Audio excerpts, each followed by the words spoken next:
If Uh, we start cell camera. uh,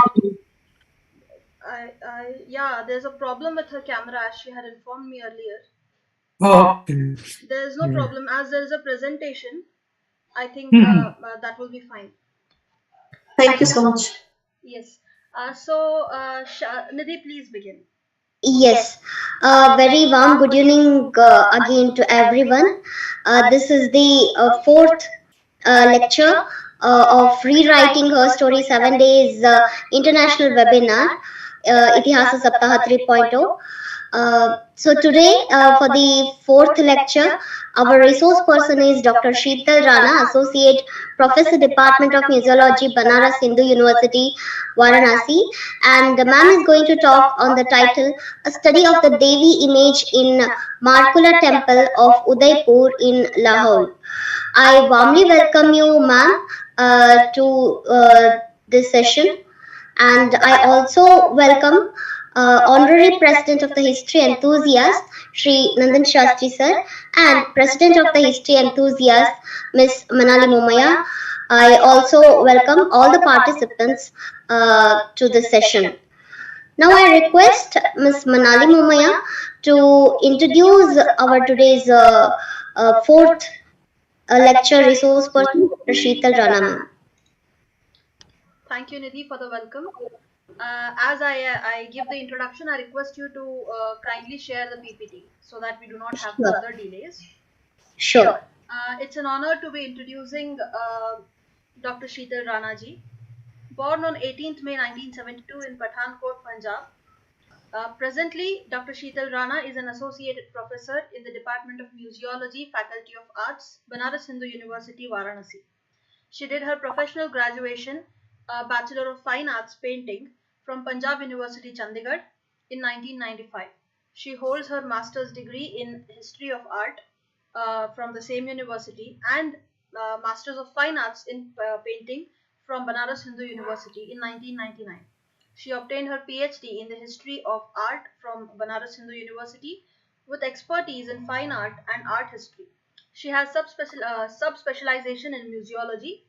She joined as a lecturer in Bharat Kala Bhavan, BHU, in 2003 and till date is working as a faculty in Banaras Hindu University. From 2010 to 2011, she worked as an assistant professor in Art History and Visual Arts Department, Punjab University, Chandigarh. From 2019 to 2021, as a resource person, she delivered lectures on museology for the Heritage Management course, Department of History, Faculty of Social Sciences, BHU.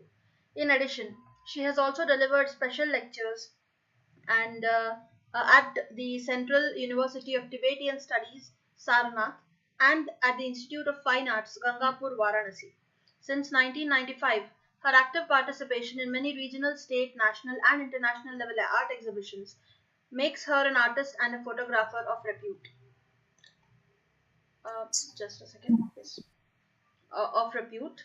Her works have been exhibited at Chandigarh, Simla, Kullu, Lucknow, Mumbai, New Delhi, Varanasi, and at International Art Exhibition of Contemporary Indian Painting held in Germany in 2001.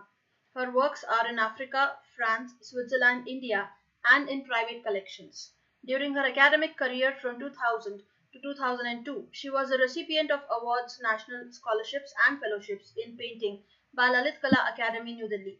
During 2004 to 2006, she got fellowship in the history of art by ICHR, New Delhi. Her articles are also published in Samkaleen Kala by Lalit Kala Academy, New Delhi. Her name has been included in the Contemporary Artists of India Artists Directory of Lalit Kala Academy, New Delhi. She has a congratulatory note from the Honorable Vice Chancellor of Banaras Hindu University to her credit. A member of several professional bodies, she has attended and participated in more than 70 national and international conferences, seminars, and workshops. Has presented papers at the 7th International Science Congress in December 2017 at Bhutan. To her record, there are more than 35 research papers published in reputed national and international journals. In 2018, she also authored a book. Additionally, in administration, she is a member of Working Women Hostel and warden of Gomti Hostel in Banaras Hindu University. Actively participated in several national trekking camps organized by the Youth Hostel Association of India, New Delhi. well versed in Hindi, English, Punjabi, and French, and is passionate about everything communication, experiential learning, art, and culture. It's really so wonderful to have you, ma'am, with us here today. You are an inspiration to us, and we look forward to learning from you. Thank you so much for giving me this opportunity to introduce Dr. Sheetal Rana. Now, over to you, ma'am. Thank you so much, dear Manali. And namaskar, myself, Dr. Sheetal Rana. I'm working as an associate professor in the Department of Museology, Banaras Hindu University. You have already given a detailed descriptive note about me. Thank you so much.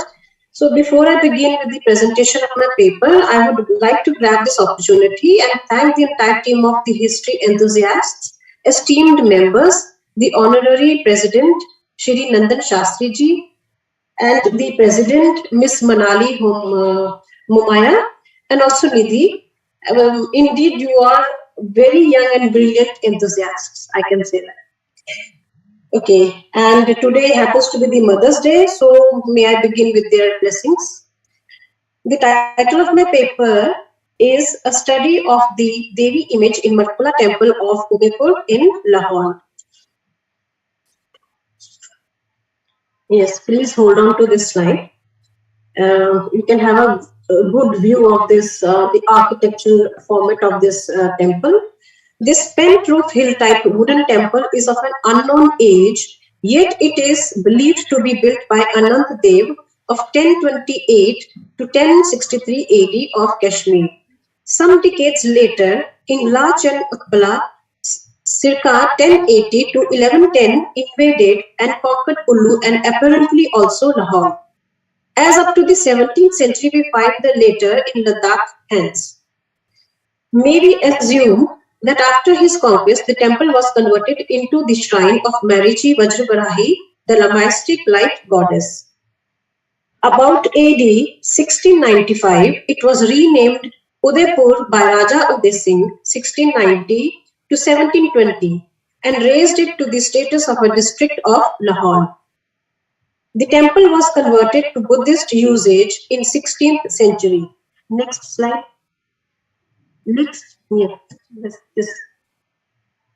Now, depending upon the archaeological evidence, their style and epigraphical records, the temple of Lakshana Devi at Bharmor, Shakti Devi at Chatrari, Markula Devi at Udaipur, the temple at Hatkoti, besides the temples at Mangalore in Saraj, Bejora, Sultanpur, Nagar and Kullu, could be placed under the category of an earliest temples in the state. Recording in progress. Okay. Next. Next. Yes. So the Margul or Markul. Ancient Markula is a small village in Chamba at the junction of Mayar Nala with Chandrabhag. One of the most famous wooden temples dedicated to Kali and popularly known as Markula Devi shows a juxtaposition of Buddhist faith with Brahminical influence. Markula Devi temple is perhaps the last remaining wooden temple built fundamentally in the tradition of early 8th century. The temple has parts added at different dates. The present appearance of the structure is a result of repeated reconstruction, but the inner parts are datable to the 10th, 11th century. Next.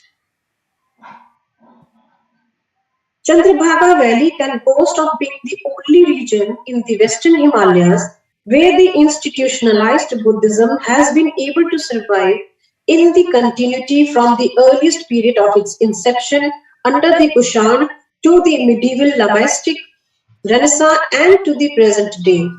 This valley may be one of such places in the Western Himalayan region where the Indian Buddhism could imbibe the esoteric qualities of the animistic cults, that is, the religion of the valley, which has been considered identical to the pre-Buddhist Bon cult of Tibet. The valley comprises of ethnic heterogeneous population. Next.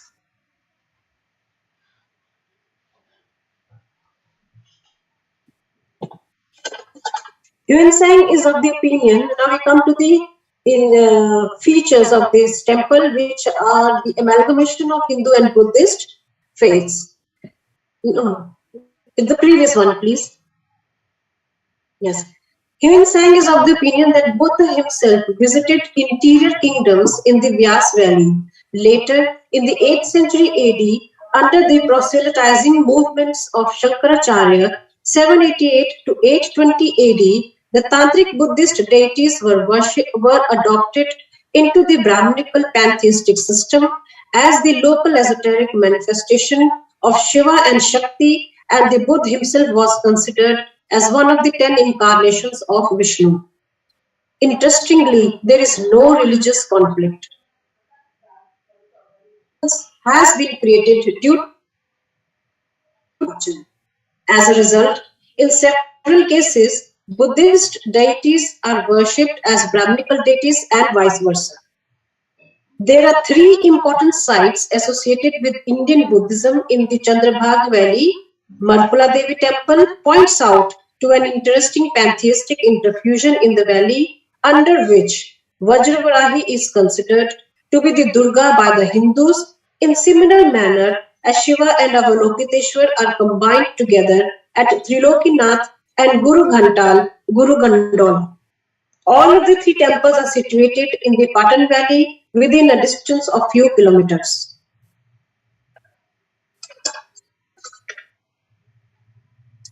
No, the previous.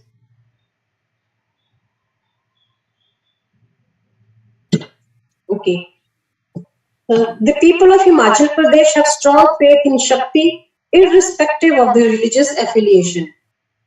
She commands here an unequivocal respect and awe as an independent goddess and as a spouse of Shiva. Now we come to the image of Marpula Devi, which is executed in wood. The exceptional wooden image of the Devi, Vajravarahi, defined as Shakti, was discovered in 1989 in the sanctum of the Marpula Devi temple at Udaipur. This image of the Devi slaying buffalo demon is in high relief, serene and unpretentious. The image is dynamic, forceful and vigorous. The wooden image was discarded on the installation of bronze image Maheshamardani by Thakur Himbal in 1569 to 70 AD. This image belongs to 9th century and is housed in the collection of State Museum, Shimla. Next. The image of Devi, now this is in bronze. The idol of Kali in her aspect as Maheshamardani probably is contemporary with the later wood carvings on architraves and window panels, but of a very different type. On the pedestal is an inscription in the late Sharda characters, which states the year 46-45 AD to 1569-70, and it's dedicated by Thakur Himpal. According to Hutchison, the inscription shows it belongs to a late period, perhaps 13th or 14th century.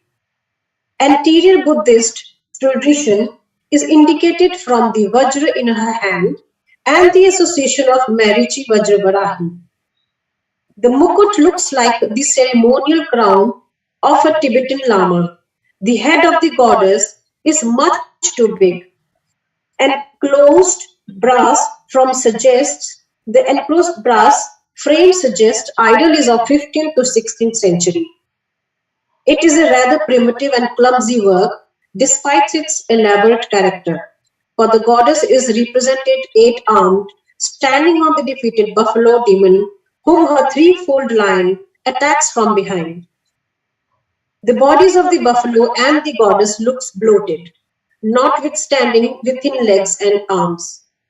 Tibetan element is understandable in a frontier area where Tibetan Laholis venerate Marpula Devi as Dorje Fangmo, Sanskrit, which we say Vajravarahi.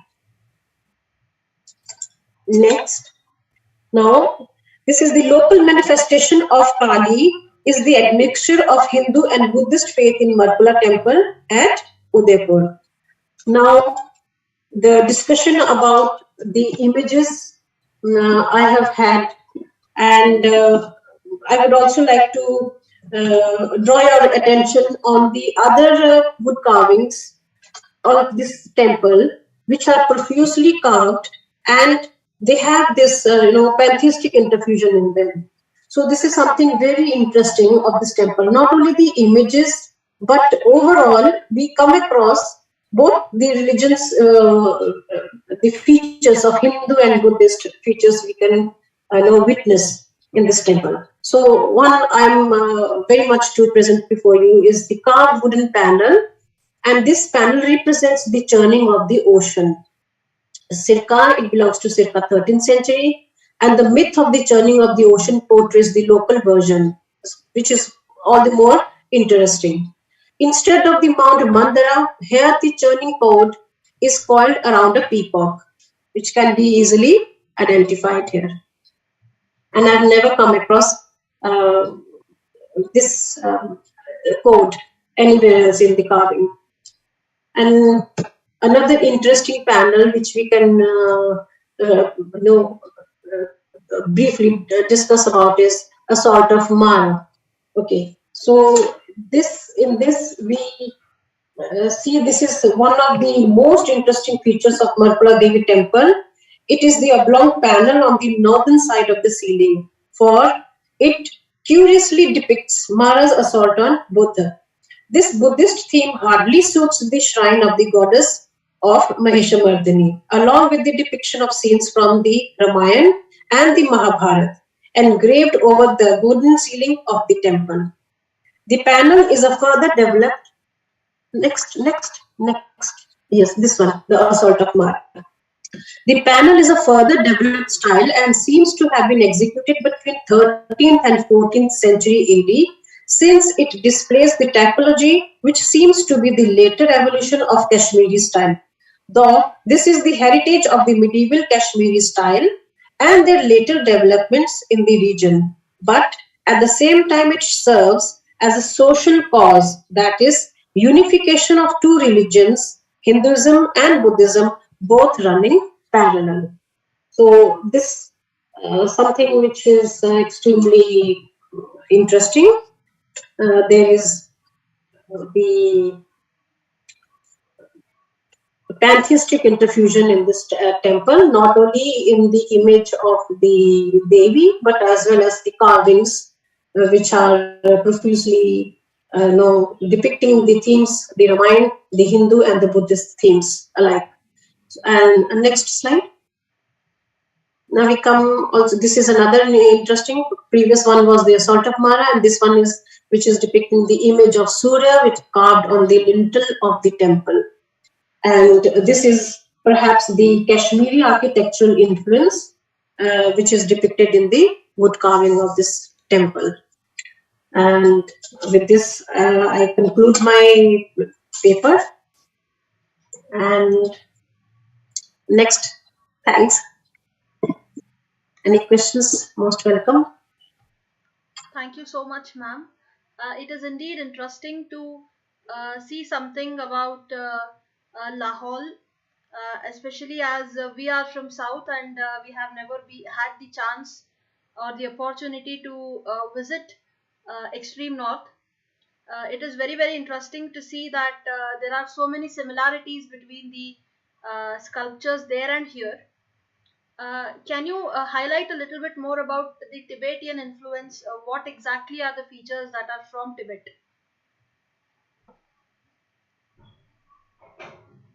The lamastic features which we can talk about.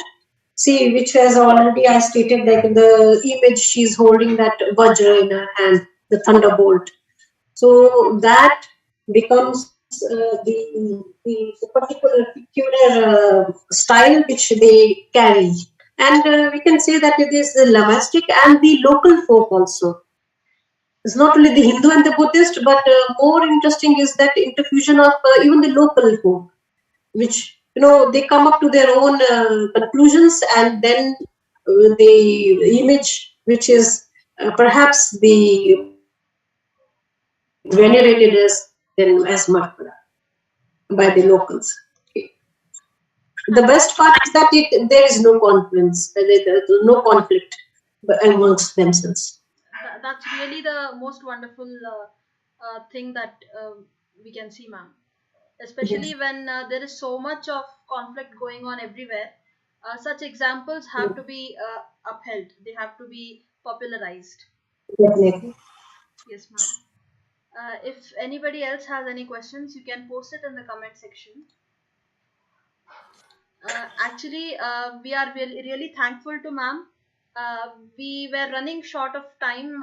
We have the next session at 6:50 in the paper presentation session, and ma'am kindly cut short her lecture because we were running a little bit behind schedule. So I want to thank Dr. Sheetal Rana for that. Thank you so much, Manali and Nidhi. Thank you both of you, and giving me and providing me with an opportunity on this platform. Lots of blessings and thanks a lot. Yes, ma'am. Arts and respect to Sir Nandan Shastri sir. So I see there are no questions, ma'am. Yes, So there are no questions. So, can I take this opportunity to propose a vote of thanks then?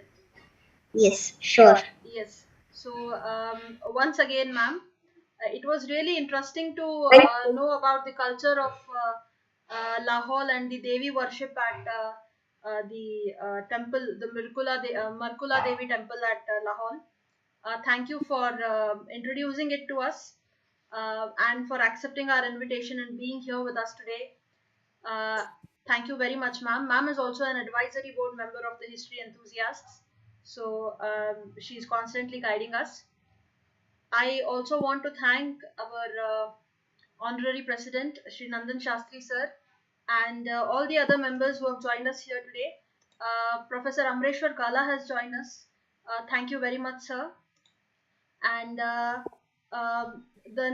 chairperson of our next session, the paper presentation session, Dr. Kamalika Ghosh, madam has also joined us. Thank you, ma'am, and all the other participants. And last but not the least, my dear friend and the vice president of the history enthusiast, Ms. Nidhi Katti. Thank you all very much. We will be joining back at 6:15 sharply for the paper presentation session. Uh, Please join on time, because yesterday several participants were not able to join. We have very difficult we had a difficulty, but we have somehow rescheduled their papers, but this time it won't be possible, so please join on time. Thank you so much. Signing off here. Bye. Thank you. Thank you so much. Thank you, ma'am. Recording stopped.